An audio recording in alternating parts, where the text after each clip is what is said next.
జబర్దస్త్‌లో అందరిని నవ్విస్తూ సుధీర్‌తో లవ్ ట్రాక్ నడిపి ఇప్పుడు ఆ సుధీర్ పక్కకి వెళ్ళిపోయిన తర్వాత ఆ బాధని కనబడనీయకుండా చూసుకుంటూ నవ్వుతూ అందరితో సరదాగా ఉండేటటువంటి అమ్మాయి. అదే సమయంలో జీవకారుణ్యంలో స్పెషలిస్టు కరోనా టైంలో గూడా కుక్కలకి ఆహారాన్ని పెట్టి 10 మందికి పక్షులకి, కుక్కలకి మనం తప్ప ఇంకెవరున్నారని మాట్లాడేటువంటి మానవత్వం ఉన్నటువంటి అమ్మాయి. జీవకారుణ్యం ఉన్నటువంటి అమ్మాయి.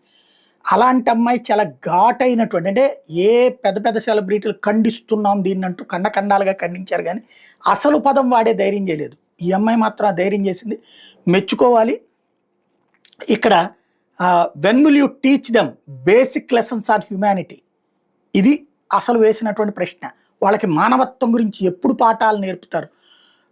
అదే సందర్భంలో ఐడెంటిటీ చూసి చంపినటువంటి ఈ దుర్మార్గాల్ని ఎట్లా కంట్రోల్ చేస్తారు?